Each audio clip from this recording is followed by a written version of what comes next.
There's a particular kind of quiet that settles over you when you've spent most of your life being the one nobody worries about. Not the kind of quiet that comes from peace, the kind that comes from being invisible. When you grow up as the steady one, the responsible one, the one who never asks for anything, people stop looking at you after a while. They assume you're fine. They assume you'll always be fine. And somewhere along the way, they start assuming that means they can take from you without consequence. I learned that lesson the hard way, but my brother learned it harder. My name is Ethan Caldwell. I'm 38 years old, and I've lived in the same city my whole life, Ottawa, Ontario. Born here, raised here, went to university here, built my career here.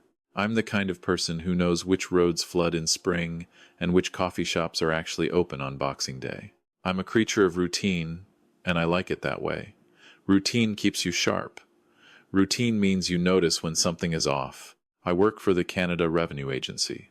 Specifically, I'm a senior investigator in the Criminal Investigations Program. I investigate tax fraud, financial crimes, money laundering schemes, the kind of cases that take years to build and end with people in federal court facing very serious charges. I've been doing this work for 11 years. Before that, I spent 4 years as a forensic accountant at a mid-sized firm downtown. Numbers have always been my language. I see patterns in data the way other people see shapes in clouds naturally, without trying. My brother, Ryan, never understood what I actually did for a living. Even after 11 years, he still introduced me at family gatherings as Ethan. He works for the government, taxes, or something. I stopped correcting him years ago. Let people think what they want. It costs you nothing. And sometimes the gap between what people assume and what's actually true becomes useful. Ryan is 3 years older than me. Growing up, he was the one everyone noticed louder, funnier, quicker with a joke, always the center of attention at every family dinner. He had a confidence I never did, or at least a version of confidence that looked good from the outside. He started a landscaping business in his late 20s that did reasonably well for a few years, then moderately well, then less well than he told anyone. Ryan had a talent for making things sound better than they were. I think he'd been doing it so long he half believed it himself. Our parents, both retired now and living in Canada, always had a soft spot for Ryan. Not because they loved him more, I genuinely believe they didn't, but because Ryan needed more from them, and people who need more tend to get more. He was the one who called when things went sideways. He was the one who borrowed money just until the next contract came through. He was the one who showed up at Christmas with expensive gifts he clearly couldn't afford, wearing new boots and talking about the expansion he was planning for spring. I watched all of this for years with the calm detachment of someone who processes financial information for a living. I saw the pattern. I said nothing. It wasn't my business. And my parents were adults who could make their own choices. What Ryan did with his own finances, his own relationships, his own career, none of that was my concern. I had my own life to manage. What changed? Everything happened on a Saturday afternoon in late October, 2 years ago. I was at my parents' house for my mother's birthday, just a small lunch. Nothing formal, the way she prefers it. My Aunt Patricia was there, my parents' neighbors, Jim and Diane, and Ryan, who showed up 40 minutes late in a new truck I'd never seen before. A full-size pickup, dark gray, clearly this year's model. He parked it in the driveway, where everyone could see it through the front window. I noticed my father's face when Ryan walked in. A flicker of something not quite concern, not quite resignation, somewhere between the two. My mother just smiled and hugged him. Ryan kissed her on the cheek, handed her a gift bag from a downtown boutique, and settled into the chair at the end of the table like he owned the room. We ate lunch.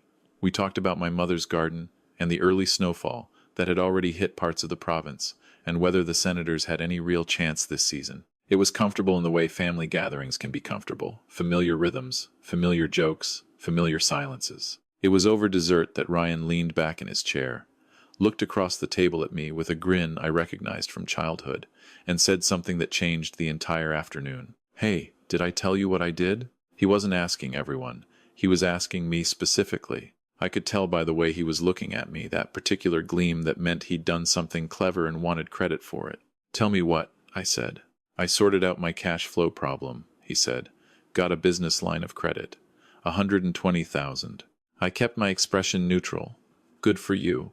What bank?" He named one of the major ones. Then he looked at me with that grin still sitting on his face and said, Actually, I used your name as a co-signer. Your credit rating is incredible. They basically approved it same day. The table went quiet. I put down my fork. Say that again. Relax, Ryan said, waving a hand. It's a business loan. I'm making the payments. Your name is just on it for the application. I needed someone with your credit profile to get the rate I wanted. You're not actually on the hook for anything. Ryan. My voice was completely level. I want to be clear about that. I did not raise my voice. I did not move from my chair. Did you use my personal information to apply for a loan without my knowledge or consent? I had your SIN from that time you helped me with my taxes 3 years ago, he said, still calm, still smiling. Like this was a minor administrative detail we'd sort out in 5 minutes. And your old address? And your date of birth? It's fine, Ethan. I'm not going to default on it. My mother had gone very still. My father was looking at the table. Aunt Patricia had set down her coffee cup. That's identity fraud, I said quietly. Ryan laughed.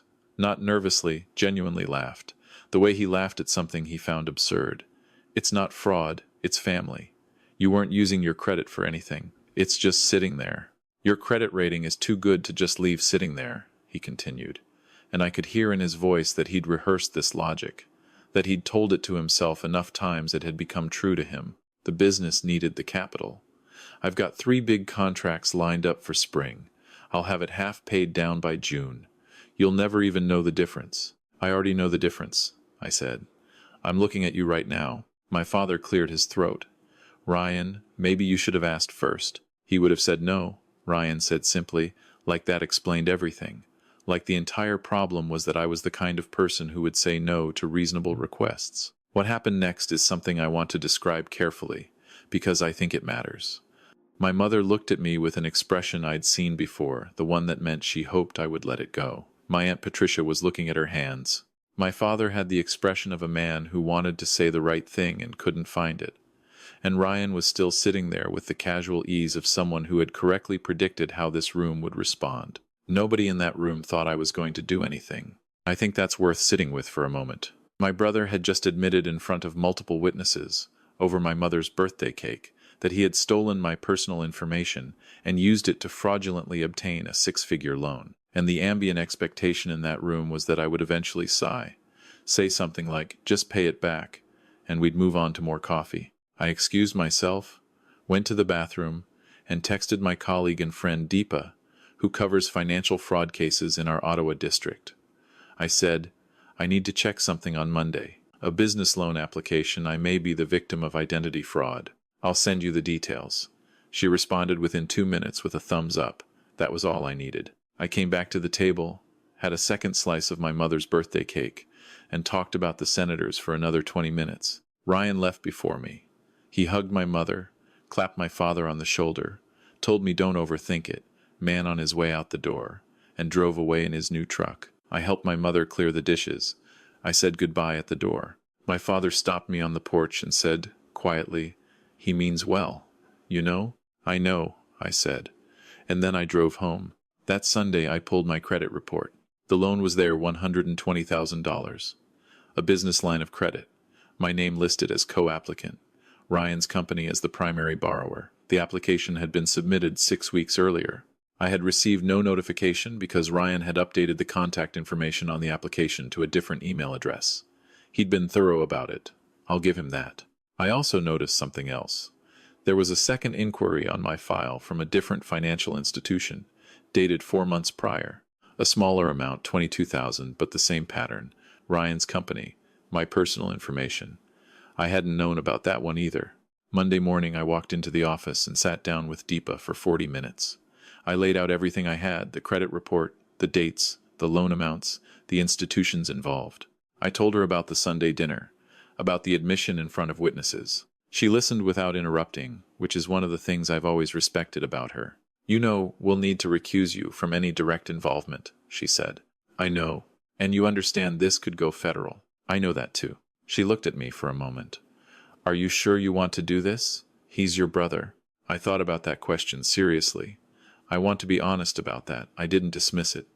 Ryan is my brother. We grew up in the same house. He taught me to skate on the rink at our elementary school when I was 6 years old. There is history there. Real history. and it matters. But there was also $142,000 of fraudulently obtained credit in my name. There was the casual confession at a birthday lunch. There was, you weren't using it anyway. There was the quiet, confident assumption that I would absorb this the way I had absorbed everything else silently, without complaint, because that was my role. Yes, I said, I'm sure. Because of my direct personal involvement, I was formally recused from the investigation. That's standard procedure, and it's the right call. You don't investigate your own family members, full stop. The case was assigned to 2 colleagues I trust completely. My role from that point on was simply to be available as a witness and to cooperate fully with the process. I handed over everything I had and stepped back. The investigation took 4 months. I knew it was proceeding. I didn't ask for updates beyond what I was entitled to as a victim in the case. I went to work. I did my job on other cases. I called my parents on Sundays. I did not tell them what was happening. I did not feel good about that.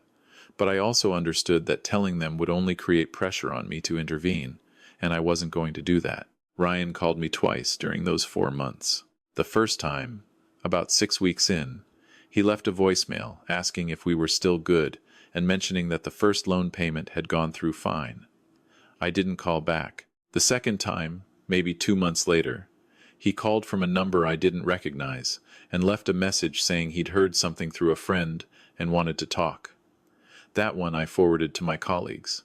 In February, Ryan was informed that he was the subject of a criminal investigation into fraud, identity theft, and misuse of personal information under the Criminal Code of Canada. His business accounts were frozen. His truck, the one he'd bought partially using funds from the second unauthorized loan, was seized pending an asset review. He called my parents before he called a lawyer. My mother called me crying. My father called me an hour later, his voice low and careful, asking if there was anything that could be done. I told them both what I'd told myself on that porch in October, that I loved Ryan, that this didn't change that, and that I hadn't made the choices that put us here. He said, "You turned him in," my mother said. "I reported a crime that was committed against me," I said. "Those aren't the same thing." She didn't have an answer for that. I think, somewhere underneath the fear for her son, she knew I was right. The case went to the Ontario Court of Justice in the spring. Ryan's lawyer attempted to argue that the co-signing arrangement had been informally understood by both parties, which required them to explain why there was no documentation of any such understanding. No conversation, no text message. Nothing, only Ryan's claim that it had been implied. The Crown prosecutor, a methodical woman named Miss Tremblay, who I thought was excellent, introduced the evidence from the Sunday lunch. My Aunt Patricia gave a statement. My father gave a statement. Both confirmed what had been said. Ryan pleaded guilty to 2 counts of fraud under Section 380 of the Criminal Code and 1 count of identity fraud under Section 402.2. He was sentenced to 22 months in a federal correctional facility, 3 years of probation following release, and was ordered to make full restitution on both loans. I was not in the courtroom for the sentencing. I had been told the date, but chose not to attend. I don't think my presence would have served any purpose, and I didn't want my mother to have to look at both of us at the same time. My father called me that evening. He didn't say much. He told me the sentence, which I already knew through other channels. He said, "Your mother is having a hard time." I said I understood. He said, "So am I." I said I understood that too. What he didn't say, and what I think he was working his way around for the whole conversation, was that he thought I had done the right thing. He's not a man who finds those words easily, but I've known him for 38 years, and I know what his silences sound like. That one felt like the kind that comes after someone has finally accepted something they've been fighting. We talked for about 20 minutes that night, mostly about other things. Before he hung up, he said, "You doing okay?" "Yeah," I said, "I'm okay." And I was. Not in a triumphant way. There's nothing triumphant about watching your family fracture over something that never needed to happen. But I was okay in the way that comes from having acted with integrity when it cost you something real. That kind of okay is quieter and more durable than the version that comes easy. I want to say something about the nature of what Ryan did, because I think it gets lost sometimes in stories like this one. The money matters. Obviously, the money matters. $142,000 is not a small number. But what Ryan actually stole wasn't just my credit. It was my consent. He made a decision that would affect my financial life, my credit score, my legal standing, and my name, and he made it without ever asking me. He made it knowing I would say no. He made it and then sat across a birthday table and told me about it like he was sharing mildly inconvenient news because his read of the room told him I would absorb it. That read was wrong. And I think what truly caught him off guard more than the fraud charges, more than the frozen accounts, was the realization that the version of me he had in his head wasn't the real one. He had a model of his younger brother that was built from years of watching me accommodate, stay quiet, step back. He had never once considered what I actually did every day, what I actually knew, what I was actually capable of. He'd stopped seeing me a long time ago, and he made a $142,000 mistake based on the ghost of a version of me that no longer existed, if it had ever really existed at all. There's a lesson in that, and it's not just about identity theft. It's about what happens when people confuse your patience with passivity. When they mistake your silence for permission, when they look at someone who never asks for anything and decide that means they have nothing to protect. People with high credit scores don't have them by accident. People who work for 11 years building expertise in financial crime don't do it carelessly. People who stay quiet in difficult rooms aren't always quiet because they have nothing to say. Sometimes they're quiet because they're watching, because they're waiting, because they've learned that the most important moves in any situation are the ones made before anyone realizes the game has started. Protect your personal information like it belongs to you because it does. Your SIN, your date of birth, your banking details, your credit history, these are not communal property just because someone shares your last name. Family relationships do not create financial entitlement. Love does not create legal authorization. Generosity is a choice you make freely. It is not a resource that others are allowed to access without asking. If someone has access to your personal documents from a previous interaction, a tax return, a loan application you helped them fill out, a joint account you closed years ago, consider whether that information needs to be updated or secured. Review your credit report at least once a year. In Canada, you're entitled to a free credit report from both Equifax and TransUnion. It takes 30 minutes, and it can show you, in plain language, whether someone has been using your identity without your knowledge. And if you find out they have, whether it's a stranger or someone sitting at your parents' dining room table, know that you have options. You have rights. The fact that someone is family does not make the crime smaller. It makes the betrayal larger, but it does not change what the act is or what it deserves. Ryan will be out in less than 2 years with good behavior. I don't know what happens after that, whether we'll find our way back to something that resembles a relationship, whether the damage is permanent, whether time does what people always say it does. I genuinely don't know. I'm not angry at him the way I was in those first weeks. Anger is exhausting to maintain, and I've never been good at sustaining it. What I have, mostly, is a clear conscience and a clean credit report. On most days, that feels like enough. If you've been through something like this, if someone in your life has helped themselves to your trust, your identity, your resources, under the assumption that you'd just absorb it, I hope this story gave you something useful. Not just the satisfaction of a just ending, though I hope that was there too, but the reminder that being the quiet one, the steady one, the one who handles things without making noise, doesn't mean you're without recourse. It means you're the most dangerous person in the room to underestimate. They just haven't figured that out yet.